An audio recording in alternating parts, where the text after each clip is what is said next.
Hello student, welcome to my YouTube channel. तो आज हम करेंगे प्रश्नावली 7.1, जिस पार्ट का नाम है त्रिभुज, और हम पढ़ेंगे क्लास 9th के लिए। तो सबसे पहले हम करते हैं सवाल नंबर 7। इससे पहले हम इसकी पुरानी क्लासेस में हम कर चुके हैं, 1 से लेके सारे 6 सवालों तक कर चुके हैं, तो उनको भी देखना ना भूलें। तो आइए बिना किसी देरी के वीडियो को स्टार्ट कर लेते हैं। सबसे पहले हमें दे रखा है कि ए बी क्या है, एक रेखाखंड है। ए बी एक क्या है, रेखाखंड है। ए बी यहाँ पे रेखाखंड है, और पी इसका क्या है, मध्य बिंदु है। इसका मध्य बिंदु है। डी और ई रेखाखंड ए बी के एक ही स्थिर दो बिंदु हैं, यानी ए और डी और ई एक ही पी से यहाँ पे मिलाए गए हैं और एक ही बिंदु पर स्थित हैं। तो इसी तरह हमें क्या दे रखा है कि दो कोण हमें बराबर दे रखे हैं। कौन से? बी ए डी और ए बी ई, यानी ये वाले कोण और ये वाले कोण हमें क्या दे रखे हैं, बराबर दे रखे हैं दोनों में हमें। तो इसी तरह हमें दिखाना है, यानी ये 2 पॉइंट हमें क्या करने हैं, शो करने हैं। तो सबसे पहले हम लिखेंगे इनको। तो सबसे पहले हम लिखेंगे इसका हल लिखेंगे। तो जो हमें दिया है वहीं से हम क्या करेंगे, इसको स्टार्ट करेंगे। तो यहाँ में दे रखा है ई ए, क्या दे रखा था हमें, ई ए सॉरी ई पी ए बराबर दे रखा है डी पी बी के। ये हमें कहाँ से लिखा हमने, ये हमें दिया हुआ था, तो ये हमने लिख दिया कि दिया है। ये दोनों बराबर हमें दे रखे थे कौन, तो हमने ये दोनों को यहाँ लिख दिया। तो इसी तरह हम आगे लिखेंगे। दोनों तरफ में हमें क्या जोड़ना पड़ेगा, कुछ हमें जोड़ना पड़ेगा, एक कोण हमें जोड़ना पड़ेगा। कौन सा कोण जोड़ना पड़ेगा, एक बार चित्र से हम देख लेते हैं।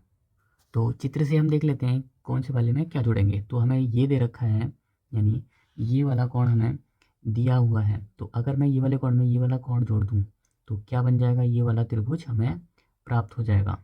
तो इसी तरह हम कौन सा कोण जोड़ेंगे, इसमें जोड़ रहे हैं हम कौन सा, पी ई पी डी, यानी ये वाला कोण जोड़ रहे हैं। तो इसको भी हम लिख लेते हैं दोनों तरफ। तो लिखेंगे कि ई पी ए में कौन सा कोण जोड़ रहे हैं हम, कोण ई पी डी, और ये हमें क्या करना पड़ेगा, दोनों तरफ यही करना पड़ेगा। तो इस तरफ भी हम क्या कर देते हैं, यही वाला कोण जोड़ देते हैं। जोड़ने पर जो मिलेगा हम आगे देखेंगे। तो क्या जोड़ा हमने, ई पी डी। तो और इसी जगह हम क्या लिख देंगे, लास्ट में लिख देंगे कैसे जोड़ा हमने, कौन सा कोण जोड़ा है। तो इसी तरह हमने लिख दिया। तो हमें कौन सा कोण मिलेगा, पूरा कोण मिलेगा हमें ए पी डी। इधर मिलेगा ए पी डी, तो इसको लिख देते हैं। इधर मिलेगा मुझे ए पी डी, और दूसरी तरफ मुझे मुझे मिलेगा बी पी ई, यानी ये वाला कोण मिलेगा पूरा, यहाँ से यहाँ तक। तो एक बार मैं इसको साफ साफ बना के आपको भी दिखा देता हूँ। एक बार मुझे मिलेगा इधर की तरफ से ये वाला मिलेगा, और एक से इधर से ये वाला कोण मिलेगा। तो ये दोनों क्या हो जाएंगे, बराबर हो जाएंगे। अब इन्हीं दोनों त्रिभुज को मुझे क्या बताना है, सर्वांग सम बताना है। कौन से नियम से, वो हम आगे देखेंगे, पढ़ेंगे। पहले सबसे पहले हमें जो त्रिभुज हमें सर्वांग सम बताना है उन्हीं दोनों को लिखेंगे। तो लिखेंगे कि त्रिभुज D P sorry D A P, और कौन सा त्रिभुज बताना है हमें, ई त्रिभुज ई बी पी में दोनों त्रिभुज को सर्वांग सम हमें दिखाना है। तो सबसे पहले हम लिखेंगे, हमें दे रखा है कोण ए कोण बी बराबर, देखना ये वाला कोण और ये वाला कोण हमें कहाँ से लिखा हमने, क्योंकि हमें इस सवाल में ये दिया हुआ था, इस वजह से हमने यहाँ से लिख दिया। तो यहाँ पे लिख देंगे, रीज़न लिखेंगे, इसका कारण लिखेंगे कि हमें दिया है। और इसी तरह हम लिखेंगे कि ए पी बराबर किसके हो जाएगा, पी बी के। ये इसका भी रीज़न कहाँ से लिखेंगे, क्योंकि हमें पता है कि ए पी बराबर बी पी, दोनों क्या है, भुजाएं बराबर हैं। कैसे लिखेंगे, इसका भी रीज़न हम लिख देते हैं। तो इसका रीज़न हमने लिख दिया है कि पी रेखाखंड है जो ए का मध्य बिंदु है। इसी तरह हमने क्या लिख दिया, इसका कारण भी लिख दिया। तो इसी तरह हम आगे लिख लेते हैं कि अब यहाँ पे बनेगा कोण ए पी डी बराबर हो जाएगा किसके, बी पी ई के। वो कैसे हुआ, उसका भी रीज़न यहाँ पे हम लिखेंगे, क्योंकि अब हमने क्या किया है, ये दोनों को अभी ऊपर सिद्ध किया है। या फिर इसको मान लेते हैं हम समीकरण नंबर 1। तो इसका भी रीज़न लिख लेते हैं यहाँ पे। ये कहाँ से लिखा हमने, समीकरण नंबर 1 से लिखा।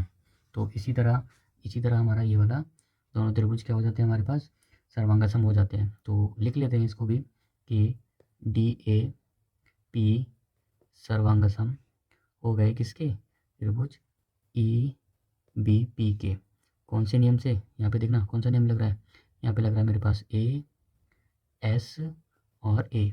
तो लिख देंगे यहाँ पे ए एस ए वाले सर्वांग सम नियम से क्या हो जाएंगे, दोनों बराबर हो जाएंगे। तो इसी तरह इसका दूसरा पॉइंट भी हम लिख देते हैं यहाँ पे कि दूसरा पॉइंट भी क्या हो जाएगा। तो थोड़ी सी जगह कम है, फिर भी हम यहाँ पे लिख देते हैं कि ए डी बराबर किसके हो जाएगा, बी ई के हो जाएगा। कौन से नियम से, हमें पता है कि सर्वांगसम त्रिभुज की क्या हो जाती है, सर्वांगसम त्रिभुज के संगत भाग भी क्या होते हैं, बराबर होते हैं। वो भी रीजन यहाँ पे लिख देंगे। तो इसी प्रकार हमारा होता है सवाल नंबर 7। इसलिए बढ़ते हैं हम एक अगले 1 नंबर पेज पे। तो इस प्रश्नावली का आखिरी सवाल हम पढ़ लेते हैं। सवाल नंबर 8 में क्या रखा है कि क्या दे रखा है हमें, एक समकोण त्रिभुज ए बी सी में जिसमें कोण सी, यानी समकोण त्रिभुज क्या है, ए बी सी, ये इसमें क्या दे रखा है, जो सी है समकोण है, यानी ये वाला कोण समकोण यानी 90 डिग्री का है। एम क्या है, कर्ण है, ए बी के मध्य बिंदु है, यानी एम जो है मध्य बिंदु पर है, और सी को एम से मिलाकर, सी को एम से मिलाकर के क्या बना दिया, ये वाला त्रिभुज हमने इधर बना दिया। डी तक इस प्रकार बढ़ाया कि वह डी एम, यानी डी से एम और सी से एम दोनों क्या है, भुजाएं क्या हो जाएंगी, बराबर हैं, और बिंदु डी को बिंदु बी से मिला दिया जाता है, और बिंदु डी को बिंदु बी से मिला दिया जाता है। तो दिखाइए, हमें दिखाना है कि हमें सबसे पहले बिंदु 1 को हमें सॉल्व करना है, यानी हल करना है कि त्रिभुज ए एम सी सर्वांगसम होंगे बी एम डी के, यानी कौन कौन से, ए एम सी, ये वाला त्रिभुज बी एम डी के, यानी ये दोनों त्रिभुज को क्या बताना, मुझे सर्वांगसम बताना है। तो सबसे पहले हम इसको हल करेंगे। सबसे पहले हम लिखेंगे इसका हल। तो मैंने सबसे पहले आपको बताया हुआ है कि जिन दोनों त्रिभुजों को हमें सर्वांगसम बताना होता है, तो उन्हीं दोनों त्रिभुजों को हम सबसे पहले लेते हैं। तो दोनों त्रिभुजों में सर्वांगसम बताना है, दोनों त्रिभुजों को हम लिखेंगे। तो सर्वांगसम ए, कौन सा त्रिभुज है, ए एम सी, और त्रिभुज बी एम डी का, दोनों को लिखेंगे। तो इसमें क्या दे रखा है हमें, सबसे पहले कि सी एम और डी एम दोनों भुजाएं क्या दे रखी है, मुझे बराबर दे रखी हैं, ये हमें दिया था। तो ये यहाँ से हमें यहाँ से लिख देंगे कि सी एम बराबर डी एन के, यहाँ से हमने इनको लिख दिया। सॉरी, यहाँ पे क्या आएगा हमारे पास, एम आएगा। तो यहाँ पे बिंदु एम है ना, तो यहाँ पे क्या आएगा हमारे पास, एम आएगा। ये मैंने कहाँ से लिखा, दिया था हमें, तो वहाँ से हमने इसको लिख दिया। तो और इसी प्रकार कौन, देखना ये वाला कौन, ये वाला कौन और ये वाला कौन, हमें पता है ये दोनों कौन कैसे हैं, शीर्ष अभिमुख कौन, यानी पाठ परिचय में मैंने इसके बारे में बताया भी था। तो लिख देंगे यहाँ पे कि कौन ए एम सी बराबर किसके हो जाएगा, बी एम किस डी के। कैसे हुआ ये, इसका कारण भी लिख देंगे, किससे हुआ, शीर्ष अभिमुख कोण से, किससे हुआ, शीर्ष विमुख कोण, विमुख कोण से हुआ ये। तो इसको भी हमने क्या कर दिया, लिख दिया। और इसी तरह हम आगे देख लेते हैं कि ए एम बराबर किसके हो जाएगा, एम बी के। तो ये इसका भी रीज़न हम कैसे लिखेंगे, ये रीज़न लिखेंगे इसका हम कि एम रेखाखंड ए बी का क्या है, मध्य बिंदु है, यानी ए बी का क्या है, ये वाली ए बी का क्या है, मध्य बिंदु है एम, इस वजह से इसका रीज़न हम ये लिखेंगे। तो इसी प्रकार हमने लिख दिया है। तो दोनों त्रिभुज क्या हो गए, इसी प्रकार हमारे दोनों त्रिभुज यानी पहले पॉइंट के दोनों त्रिभुज क्या हो जाएंगे, सर्वांगसम हो जाएंगे। तो त्रिभुज ए एम सी सर्वांगसम त्रिभुज बी एम डी के। अब देखेंगे हमें कौन सा नियम से हुए हैं, कौन सी समरूपता के नियम से हुए हैं। तो देखना यहाँ पे मिला मुझे एस, यहाँ मिला मुझे मिला रेखा, और यहाँ मुझे मिला एक भुजा। तो एस ए एस वाले नियम से क्या हो जाएंगे, दोनों सर्वांगसम हो जाएंगे। और इसी तरह हम इसका क्या करेंगे, दूसरे वाला पॉइंट हल करेंगे। तो दूसरे वाले पॉइंट में ये दे रखा है कि कोण बी सी एक समकोण होंगे, यानी डी बी सी, ये वाला कोण क्या हो जाएगा, समकोण हमें दिखाना है। तो इससे पहले हम क्या कर लेंगे, अगले पेज पे करेंगे इसको।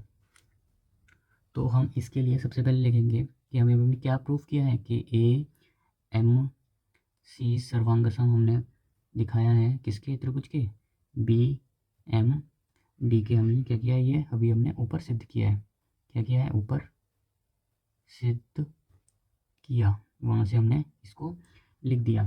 तो लिखेंगे यहाँ पे कि त्रिभुज यानी सॉरी कोण सी ए एम बराबर डी बी एम के। हमें पता है ये कैसे लिखा हमने, भाई सी पी सी टी लिख सकते हैं, या फिर सर्वांगसम त्रिभुज के संगत भाग क्या होते हैं, बराबर होते हैं।